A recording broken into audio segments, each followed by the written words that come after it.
Hey, Jenny Bradley with Triangle Smart Divorce here in Cary, North Carolina. And when people call our office, sometimes they say, I've just been served and I don't know what it means. So I'm going to break that down for you. First of all, question is, what have you been served with? Most of the time, what people mean when they say that is they got a notice from the post office that they have something to pick up. They got an email from a lawyer or from their spouse saying attached is a summons and complaint, or they got something by FedEx or by UPS. But what does serve actually mean? In the most technical sense, it means that a lawsuit and a summons have been issued against you. That sounds ominous, but it's not. In family law, it just means that someone has decided that they want to involve your life in a court action. It could be just for the divorce claim, which has to happen in court. You have to have a lawsuit to get divorced in North Carolina. You can't just agree to get divorced and it magically happen. A judge has to do this. The same for situations where folks might not agree upon child support or custody or property division or anything else. A lawsuit is what starts the process. That's why it's called service of process. That doesn't mean that you've automatically lost. It doesn't mean the other side has automatically won. All it simply means is a lawsuit process has been started. You're going to have your chance to say what you have to say, to defend yourself, to bring your own claims against the other spouse. So don't freak out. And I know that's easy for me to say because I'm a lawyer and I know what it means. But still, don't freak out. Remain calm and look at what you've really been sent. And then let's talk about how you might act from there. And now that you understand that service of process really just means a lawsuit has been started, here's how you might be notified of that. You might get an email from your spouse or from their lawyer that says, hey, I'm going to start the divorce process. Will you accept service? And all that means is you sign a piece of paper, your signature is notarized, that you say, I accept this service. Why might you do that? You might do that so the sheriff doesn't come to your house or so the sheriff doesn't come to work.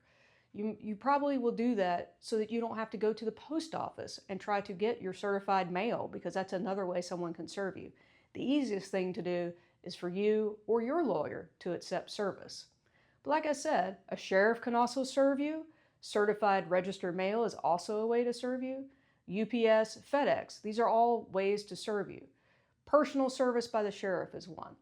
You're not going to get a text message anytime that says you've been served.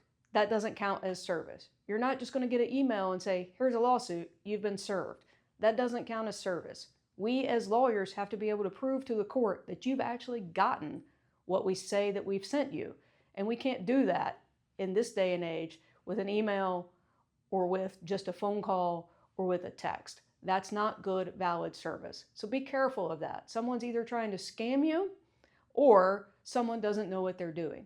Either way, if you get something like that, you should check with a lawyer's office to see what's next. Okay, so now you've been served and it was valid and it was a way to do it. What do you need to do? Well, the first thing you need to do is pay attention. That yellow piece of paper on the front called the summons, it says you have 30 days to respond to this lawsuit, or that someone can get judgments entered against you. Well, that's not entirely true in all aspects of family law, but it is true that if you're getting sued for a divorce, that person can proceed whether you respond or not. So you don't have to respond for them to be able to move forward. They can get it anyway. So if there's a problem with the divorce, like you've not been separated for a year or the date of separation is wrong, you need to be sure that you answer and respond to that so you can get it right in the divorce judgment. If you have other claims against the spouse that you want to make and you haven't made them yet for alimony and for property distribution, you've got to make those before the divorce gets granted. So putting your head in the sand and just ignoring it isn't the smart thing to do. Instead, you need to evaluate whether or not you have other claims and whether or not an answer is needed or required from you. Now, if you're getting sued for something else family law related, like custody or child support or alimony or property division, it's probably a smart idea to respond to that. It's not because the person can get what we call in North Carolina a default judgment against you. You can't get a default judgment for custody. A judge still has to have a hearing. But you don't have to receive notices of these hearings if you choose not to participate in the lawsuit by not filing an answer. And you don't want that. You don't want some judge determining what's going to happen to your kids or to your money or to your assets and not be given notice and an opportunity to come to court and be heard. So see a lawyer if you've been served with a summons and complaint. Figure out what your rights are, what your responsibilities are, and what your course of action should be.